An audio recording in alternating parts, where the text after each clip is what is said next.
आज के इस वीडियो में हम पर्यावरण और हम के बारे में बात करेंगे, जिसके लेखक हैं वासुदेव शरण अग्रवाल। पर्यावरण का अर्थ है परि प्लस आवरण। परि का मतलब है पर्यावरण या फिर एनवायरनमेंट, और आवरण का मतलब है एक कवर। ईश्वर ने जब इस ब्रह्मांड को बनाया तब उन्होंने 9 ग्रहों को बनाया, और इन 9 ग्रहों में सबसे ज़्यादा शुद्ध, पवित्र और जीने लायक हमारी प्यारी सी धरती है। और इस धरती को सुंदर बनाने के लिए बहुत सारे पेड़ पौधे हैं, और इस धरती को यूवी रेस से प्रोटेक्ट करने के लिए ओजोन लेयर है, जो हमने उसे प्रदूषित कर दिया है। और वैज्ञानिकों ने और हम सबको पता है कि ओजोन लेयर में सुराख हो रहा है, होल हो रहा है, जिससे कि यूवी रेज हमारे धरतीवासियों के लिए खतरनाक सिद्ध हो सकता है। तो बात करते हैं कि पर्यावरण क्या होता है, कैसे होता है, और हम कौन हैं, और हमारी इस पर्यावरण के प्रदूषण को बचाने के लिए महत्ता क्या है, भूमिका क्या है, और इसके उपाय क्या हैं, और हम कितने ज़्यादा नीचे गिर गए हैं, इन सभी के बारे में बात करेंगे। तो इस लेख को लिखने वाले हैं वासुदेव शरण अग्रवाल जी, जो खुद चिंतित है इस बात को लेकर के कि हमारी स्थिति आज वैसे हो गई है कि जैसे हम जिस पेड़ पर, जिस डाली पर बैठे हैं, उसी को काट रहे हैं। और जब हम डाली काटेंगे तो डाली के साथ हम भी पृथ्वी पर गिर पड़ेंगे, और हमारी भूमिका समाप्त हो जाएगी, हमारी जीवन लीला समाप्त हो जाएगी। कहा जाता है कि इस पूरे ब्रह्मांड में 84 लाख प्राणी हैं, और उन सब में सर्वश्रेष्ठ प्राणी हम हैं, यानी कि मनुष्य। अब बात यह आती है कि मनुष्य होना ही सबसे बड़ी बात है, या फिर उसमें मनुष्यता रहना भी बड़ी बात है। बिल्कुल सही सुना आपने। मनुष्य में मनुष्यता अगर ना हो तो उसकी तुलना जानवर से भी नहीं की जा सकती है। और ये बात बिल्कुल सही है कि इस पर्यावरण को, हमारी भूमि को पवित्र भूमि को प्रदूषित करने का श्रेय हम ही को जाता है, क्योंकि जानवर शुरू से जैसे थे वैसे ही हैं। न उनमें लालच है, न ईर्ष्या है, न द्वेष है, और न अपने स्वार्थ के लिए इस पर्यावरण को प्रदूषित करते हैं। लेकिन हम इंसान, कहा जाता है कि इंसान अपने पूरे मस्तिष्क का 3 से 4% हिस्सा यूज़ करता है। सोचिए कि अगर और ज़्यादा करता तो पता नहीं क्या होता। तो बात करते हैं हम अपने इस पृथ्वी की, प्यारी सी धरती की, क्योंकि कहावत है कि पैरों तले ज़मीन खिसकना, और ये समस्या बहुत बहुत जल्दी आने वाली है, जब पता नहीं किसके पैरों तले ज़मीन खिसक जाए और हमारा अस्तित्व मिट जाए। तो इस नवग्रह में हमारी पृथ्वी बहुत ही सुंदर, बहुत ही ममतामयी, बहुत ही क्षमाशील और सब कुछ देने वाली है, क्योंकि ये तो सच है कि हम ना कुछ लेकर आए हैं और न यहाँ से कुछ लेकर जाएंगे। सब कुछ यहीं का है और यहीं पर रहेगा। लेकिन जैसे ही मनुष्य को निर्माण किया होगा ईश्वर ने, विधाता ने, उन्होंने हमारे मन में 9 इमोशंस को डाला है, 9 भावनाएं। और ये भावनाएं हैं ईर्ष्या, जलन, क्रोध, गुस्सा, प्रेम, हास्य, रौद्र, भयानक। और कहा जाता है कि हर दिन इंसान हर सुबह जब भी उसकी नींद खुलती है, वह एक नए इमोशन के साथ उठता है। तो इन इमोशंस को कंट्रोल करना हमारा परम कर्तव्य है।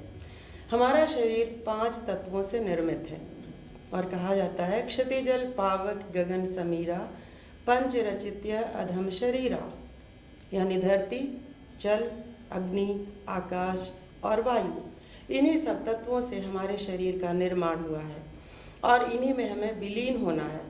लेकिन इनको बचाना हमारा परम कर्तव्य है, क्योंकि ईश्वर ने जो निधि, जो खजाना हमें दिया है, उसकी सुरक्षा करने और कौन आएंगे, हम ही को करना है। धरती, किसी भी देश के निर्माण के लिए 3 चीज़ों की ज़रूरत पड़ती है। 3 चीज़ें।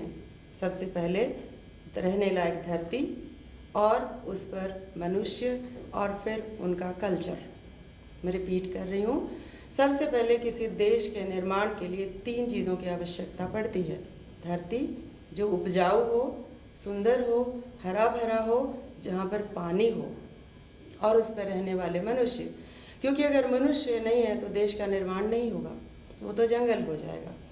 और फिर उसके बाद सबसे इम्पोर्टेंट बात है उनका कल्चर, क्योंकि कल्चर को बनाना, बिगाड़ना, उसे वैसे ही रखना, उसे पवित्र रखना, उसे दूषित करना, ये सब हमारी जिम्मेदारी है। और तभी जाकर के एक देश का निर्माण होता है। देश का निर्माण समुद्र में नहीं होगा, देश का निर्माण रेगिस्तान में नहीं होगा, देश का निर्माण सिर्फ अच्छी भूमि पर होगा। तो हमारा ये परम कर्तव्य बनता है कि हम अपनी भूमि को पूजें और उनके लिए हमारे मन में दया हो, ममता हो, करुणा हो। जिस तरह से हम अपनी देखभाल करते हैं कि छोटी सी उंगली में थोड़ा सा चोट लग जाए तो हम तिलमिला उठते हैं, ठीक वही भावना से हम अपनी धरती माँ को उसी तरह से सुरक्षित रखें और सुरक्षा प्रदान करें। हमारे इस प्रदूषण में 3 चीज़ें बहुत ही अहम भूमिका निभाती हैं। मेरा मतलब है पोल्यूशन से जल प्रदूषण, ध्वनि प्रदूषण और वायु प्रदूषण, यानी कि साउंड और वाटर और हवा। ये सारे प्रदूषण मिल करके हमारा जीवन बहुत मुश्किल कर दे रहे हैं। इन प्रदूषण के कारण आज मानव की स्थिति बहुत ही दयनीय है। बिल्कुल छोटे छोटे बच्चों की आंखों पे चश्मे हैं, छोटे छोटे बच्चे अस्थमा के शिकार हैं और बहुत ही कम उम्र में लोगों के बाल सफ़ेद हो रहे हैं। बहुत कम उम्र में लोग जो है बीमारी से ग्रसित हैं और आयु कम होती जा रही है। पहले की आयु कहा जाता है, पुराणों में महाभारत, बाइबल, गीता, पुराण, कुरान, इन सब में कहा जाता है कि लोग हज़ारों साल तक जीते थे। तो हमें बड़ा ताज्जुब होता है, लेकिन हो सकता है ये बात सच हो, क्योंकि आज से 300-400 साल पहले तक लोग 100 साल जीते थे, पर आज नहीं, क्योंकि हमने अपने जीवन को खुद कम किया है। प्रदूषण इतना फैला दिया है कि सांस लेना मुश्किल है। कमरे में हो तो दम घुटता है, खिड़की खोलो तो जहरीली हवा मिलती है। करें भी तो क्या करें। लेकिन इन सब का श्रेय, इन सब का क्रेडिट सिर्फ हम ही को जाता है, क्योंकि आज तक ना कोई चिड़िया, ना कोई चींटी, ना कोई हाथी, ना कोई शेर, किसी ने भी पर्यावरण को प्रदूषित नहीं किया है। वो लोग हमसे ज़्यादा बेहतर हैं। इसीलिए हम इंसान निकृष्ट हैं, दुष्ट हैं और धरती के बोझ हैं। आज हमारी वजह से पर्यावरण बहुत ही प्रदूषित है, धरती माता रो रही है और प्रकृति ने सीधे सीधे बदला लेने की ठान ली है। इसीलिए तो जब बारिश होना है बारिश नहीं होती है, सर्दी पड़नी है सर्दी नहीं पड़ती है और गर्मी इतनी ज़्यादा पड़ती है जैसे कि हम सबको झुलसा के रख देगी। तो धरती जब प्रतिशोध लेती है, बदला लेती है, तो उसमें आवाज़ नहीं होती है, बिल्कुल साइलेंटली हमारा शिकार कर रही है और हम शिकार हो रहे हैं। और हम सब की जिम्मेदारी बनती है कि कम से कम अब इस वक्त जाग जाएं, क्योंकि कहा जाता है कि जब जागो तभी सवेरा होता है। क्योंकि प्रकृति ने हमें बहुत बहुत सारी अच्छी चीज़ें दी हैं। कहा जाता है कि किसी भी देश को स्वच्छ रखने के लिए, प्रदूषण मुक्त रखने के लिए 33% हरियाली का होना ज़रूरी है। और दुख की बात है कि हमारे भारत में इसका प्रतिशत 13 भी नहीं है, यानी कि मिनिमम प्रतिशत भी हरियाली नहीं है हमारे पास। कैसे होगा, किस तरह से हम बचेंगे, कहाँ जाएंगे। आज जो भी खा रहे हैं, जो भी दवाइयाँ ले रहे हैं या जो भी फल खा रहे हैं, सब कुछ प्रदूषण से भरा पड़ा है और हम कुछ नहीं कर सकते हैं, क्योंकि हम एक दूसरे से जुड़े हैं। हमने अपनी धरती माँ को इतना प्रदूषित कर दिया है कि धरती माँ बदले में हमें प्रदूषण से भरा ही खाना देगी। मनुष्य और अन्य प्राणी में एक ही फ़र्क है, मनुष्य बहुत स्वार्थी है और दूसरे प्राणी निस्वार्थ हैं, और हम उनके जीवन को भी संकट में डाल दिए हैं। जब जब प्रदूषण फैलता है तब तक बहुत सारे प्राणी इस संसार से विलुप्त हो रहे हैं। छोटे छोटे पक्षी जो कि कीड़े मकोड़े खा करके डोमेस्टिक एनवायरनमेंट को सही करते थे, लुप्त हो जा रहे हैं। एक छोटी सी चिड़िया गौरैया जो एनवायरनमेंट को बचाने में बहुत सहायक सिद्ध होती थी, लेकिन आज दिखती नहीं है, क्योंकि वो हमारे घरों के आसपास घोंसले बनाकर रहती थी, लेकिन हमने उसे मार दिया है। जंगल के खतरनाक हिंसक जीव शहर की तरफ प्रगति कर रहे हैं, क्योंकि उनका घर हम छीन रहे हैं। तो हमारे लिए ये बेहतर है कि कम से कम अब जाग जाएं। अगर हम एक पेड़ काट रहे हैं तो हमें 10 पेड़ लगाने चाहिए, क्योंकि प्रकृति की सुरक्षा केवल सरकार की जिम्मेदारी नहीं है। क्योंकि हर चीज़ हम सरकार पर अगर डाल देंगे तो प्रश्न ये है कि सरकार है कौन? कौन है सरकार? सरकार हम हैं, गवर्नमेंट हम हैं। और हमारी मेंटालिटी, हमारी मानसिकता जब तक नहीं बदलेगी, सरकार अकेले कुछ नहीं कर सकती। नियम कानून उनके लिए बनाए जाते हैं जो इनका पालन करें। लेकिन हम ऐसा नहीं कर रहे हैं। जब भी मौका मिलता है हम धरती को प्रदूषित कर रहे हैं, धरती को ताड़ रहे हैं, तोड़ रहे हैं, दुखी कर रहे हैं, और इन सब का खामियाजा वापस हमें ही मिलेगा। जैसी करनी वैसी भरनी। क्योंकि अगर हम कांटे बो रहे हैं तो आम के फल कहाँ से मिलेंगे। हमने प्रदूषण को इतना ज़्यादा बढ़ावा दे दिया है कि हम उसके बीच रहने के लिए विवश हैं, और ओजोन लेयर में जो होल हो रहा है वो दिन प्रतिदिन बढ़ता जा रहा है। हिमयुग आएगा, आइस एज आएगा, और हमारा जीवन मुश्किल हो जाएगा। इसीलिए जब हम सोचते हैं कि पर्यावरण को हम कैसे बचाएं, कैसे सुरक्षित रखें, तो उसके कुछ सरल से उपाय हैं। सबसे पहला उपाय कि हम ये सोचें कि हम कौन हैं, क्यों हैं और क्या कर रहे हैं। जब ये सारे प्रश्नों के उत्तर हमें मिल जाते हैं तो अपने आप पर्यावरण प्रदूषण से बच जाएगा। लेकिन हम नहीं सोचते। हम अगर फैक्ट्री लगाएंगे तो उसके वेस्टेज हम कहीं भी डाल देंगे। अपने घर के पास या आसपास प्लास्टिक जलाएंगे, लेकिन उसका जो प्रदूषण फैलेगा कहाँ तक जाएगा, वायुमंडल के किस कोने तक पहुँचेगा, ये हमें नहीं समझ में आता, और वो घूम फिर करके हमारे घर के आसपास रहता है। जिस तरह से हम हवन करते हैं, हवन में जो सामग्री डाली जाती है जिसके धुएं से वातावरण शुद्ध होता है, उसी तरह से अगर हम प्लास्टिक और दूषित चीज़ों को जब जलाते हैं तो वो भी वातावरण पर बहुत बुरा असर डालती है, और इस तरह से हमारा जीवन बहुत ही दुखमय बन रहा है। लेकिन हम पैसों से सब कुछ खरीदने की सोच रहे हैं, लेकिन ऐसा संभव नहीं है। पैसों से सिर्फ सुलभ चीज़ें खरीदी जा सकती हैं, सिर्फ मशीनें खरीदी जा सकती हैं, और मशीनें हमारी भावनाओं को नहीं समझेंगी। प्रकृति के स्रोत को हमें बचाना पड़ेगा, क्योंकि प्रकृति हमें बहुत कुछ देती है।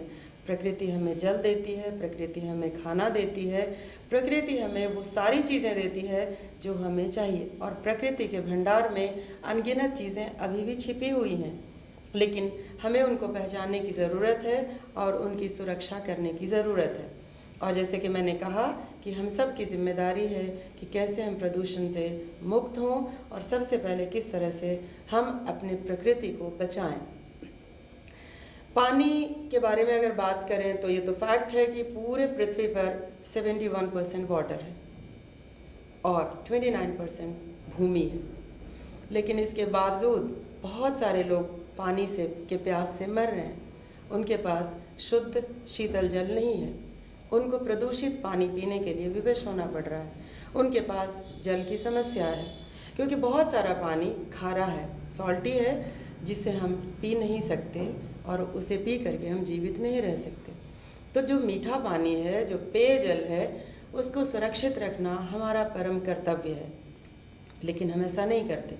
अगर हमारे पास जल की सुविधा है तो हम उस सुविधा का नाजायज़ फ़ायदा उठाते हैं, पानी अनर्गल वेस्ट करते हैं, बहुत बर्बाद करते हैं। जैसे कि हम घर बनाने की सोच रहे हैं।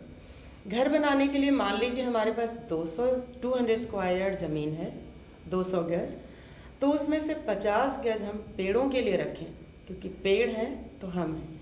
पेड़ नहीं होंगे तो हम कैसे रहेंगे। कार्बन डाइऑक्साइड एक्सेल और इनहेल अगर हम करेंगे, जो कि कर रहे हैं, तो सारी समस्याओं का शिकार हमें होना पड़ेगा। तो हमें सोचना चाहिए कि दूसरे जीवों के साथ साथ अपने साथ साथ पेड़ों को भी हम जगह दें। और इन पेड़ों को जगह देना केवल सरकार का काम नहीं है। हम जहाँ रहते हैं वहाँ पेड़ होने चाहिए, क्योंकि पेड़ देवता हैं। क्योंकि देवता किसको कहते हैं हम लोग? जो हमारी मदद करे, जो हमारे लिए काम आए, उसी को देवता कहेंगे। इसीलिए तो धरती, जल, आकाश, अग्नि, वायु, पेड़ पौधे, जानवर, सबको हम देवता मानते हैं। क्यों मानते हैं? क्योंकि वो हमारे लिए कुछ न कुछ करते हैं, और तभी हम जीवित हैं। तो हम अपने पेड़ों को, यानी कि वृक्ष देवता को, अपने घर के आसपास लगाएं, और वो हमारी सुरक्षा करेंगे। हम जो सांसें लेते हैं उसे शुद्ध करेंगे, क्योंकि पेड़ कभी भी किसी से कुछ लेते नहीं हैं, सिर्फ और सिर्फ देते हैं। तो हमें अपने स्वार्थ को छोड़ करके अपने घर के आसपास या जहाँ भी रहते हैं, पेड़ों को सुरक्षित रखना है, पेड़ों को लगाना है, और पेड़ों को पालना पोसना है। क्योंकि पेड़ हैं तो हम हैं, और हम हैं तो पेड़ हैं। पब्लिक ट्रांसपोर्ट सबसे अच्छा उपाय है, क्योंकि एक इंसान, आज देख रहे हैं कि बड़ी बड़ी गाड़ियों में सिर्फ एक इंसान या 2 इंसान बैठे रहते हैं, एक ड्राइवर और एक ओनर। ये जो प्रदूषण है कहाँ जाएगा? कि सबकी जान लेकर के रहेगा। तो अच्छा है कि शो ऑफ ना करें और पब्लिक ट्रांसपोर्ट का इस्तेमाल करें, कारपूलिंग करें। बहुत सारे उपाय हैं जिसकी वजह से हम धन भी बचा सकते हैं, समय बचा सकते हैं, और सबसे बड़ी बात, हम इस धरती माता को सुरक्षित और स्वस्थ रख सकते हैं। और उनको सुरक्षित और स्वस्थ रखेंगे, इसका मतलब हम अपने आप को, अपने परिवार को, अपने देश को और आने वाली पीढ़ियों को सुरक्षित रख रहे हैं। मनुष्य का मनुष्य बने रहना बहुत ज़रूरी है, क्योंकि मनुष्य 84 लाख योनियों में सर्वश्रेष्ठ प्राणी है। और सबसे बड़ी और दुख की बात यह है कि मनुष्य को छोड़ करके कोई भी प्राणी गलत न सोचेगा, न गलत करेगा और न स्वार्थी बनेगा, क्योंकि वो सब केवल और केवल वर्तमान में जीते हैं। और हम पता नहीं किसके लिए कितना पैसा जमा करना चाहते हैं, जिसकी वजह से इतना स्वार्थी हो जाते हैं कि हम अपने बारे में भी नहीं सोचते हैं और लगातार प्रदूषण को बढ़ाते रहते हैं, जल को प्रदूषित करते हैं। और जो फल फूल, जो भी सब्जियां हैं, जो अनाज हैं, इन सब में इतनी सारी दवाइयां डालते हैं कि वो खाना और जहर खाने के बराबर है। अगर इंसान जहर खाए तो उसकी मौत कुछ ही पलों में होती है, लेकिन जिन चीज़ों को हम खा रहे हैं वो इतना प्रदूषित है कि वो धीमा जहर है। वो हमारे लिए स्लो पॉइजन का काम कर रहा है, हमारे दिमाग को कब्ज़ा कर रहा है, क्योंकि आज हम संयम खो चुके हैं। जो 9 इमोशंस हैं उनमें सबसे बड़ा इमोशन जो एंगर है वो हमें डोमिनेट कर रहा है। बहुत जल्दी गुस्सा आ जाता है, बहुत जल्दी चिढ़ जाते हैं और इतना आक्रामक हो जाते हैं कि किसी और के लिए खतरा बन जाते हैं। तभी तो किसी को भी कोई भी मार देता है, किसी को भी कोई हानि पहुंचा देता है, क्योंकि प्रदूषण के कारण हमारी मानसिक भावनाएं प्रदूषित हो चुकी हैं। और सबसे बड़ी भावना, जो सबसे खतरनाक भावना है, वो है एंगर, तकलीफ़, दुख या गुस्सा। वो हमें कंट्रोल किए हुए है। तो हमें इन इमोशंस को, इन भावनाओं को अपने कब्ज़े में करना पड़ेगा। और जो जीव विलुप्त हो रहे हैं, जिनका घर हम छीन रहे हैं, वापस उनको बसाना है, उनके घर को भी सुरक्षित रखना है। और एक ही बात सोचनी है कि हम ये सब अपने लिए कर रहे हैं, किसी और के लिए नहीं। हम सिर्फ अपने लिए कर रहे हैं, क्योंकि अगर हम खतरनाक चीज़ें कर रहे हैं तो उसका खामियाजा भी हमें ही भुगतना पड़ेगा, और अगर अच्छे काम कर रहे हैं तो उसका मीठा सा फल हमें ही झेलना पड़ेगा। इन सब के बगैर आज हमारे पास कोई और साधन नहीं है। लेकिन अब बात यह है कि इनसे ये कोई जो कुछ भी मैंने बोला है या बोल रही हूँ, कुछ नई बात नहीं है। हर दिन न्यूज़ में, हर दिन लोगों के द्वारा, हर दिन साहित्य में सब कुछ देखा, सुना और पढ़ा जाता है। लेकिन समस्या है कहाँ? समस्या ये है कि हम इसको इम्प्लीमेंट नहीं करते, करना ही नहीं चाहते। सुनते हैं, दोनों कानों का प्रयोग करते हैं, एक कान से सुना, दूसरे कान से निकाल दिया। लेकिन हमें अब जागरूक होने की ज़रूरत है। सिर्फ कैंडल मार्च, सिर्फ धरना देना, हंगर स्ट्राइक करना या फिर पब्लिक ट्रांसपोर्ट को जलाना, इन सब चीज़ों का समाधान नहीं है। समाधान ये है कि हम अपने बारे में सोचें कि हम क्या कर रहे हैं। गांधी जी और कार्ल मार्क्स 2 बड़े शख्सियत हैं, वर्ल्ड नोन पर्सनालिटीज़ हैं, और इन दोनों के विचार ज़मीन आसमान से भी ज़्यादा फ़र्क रखते हैं। गांधी जी का ये कहना था कि नियम और कानून आवश्यक नहीं है। इंसान अगर अपने आप को देखे तो नियम, लॉज उनके लिए नहीं है। लेकिन कार्ल मार्क्स का ये कहना था कि इंसान 2 पैरों का जानवर है, और इस जानवर के लिए नियम बहुत ज़रूरी है, क्योंकि नियम नहीं होगा, बंधन नहीं होगा, तो ये बड़े खतरनाक सिद्ध होंगे और अपने साथ साथ पूरे ब्रह्मांड के लिए खतरा बन जाएंगे। तो बिल्कुल सही बात है, जब तक हमारे सिर पर समस्या नहीं होती, कानून का या फिर समय की पाबंदी नहीं होती, हम वास्तव में इंसान नहीं बने रहते। अब जैसे कि वर्क प्लेस पर समय पे जाना एक बंधन है, क्योंकि इसके बाद क्या होगा हमें पता है, इसीलिए हम समय पर आते हैं।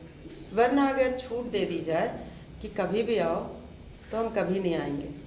तो इसका मतलब नियम और कानून हमारे लिए बहुत आवश्यक है, और इस नियम और कानून को समझने की ज़रूरत है।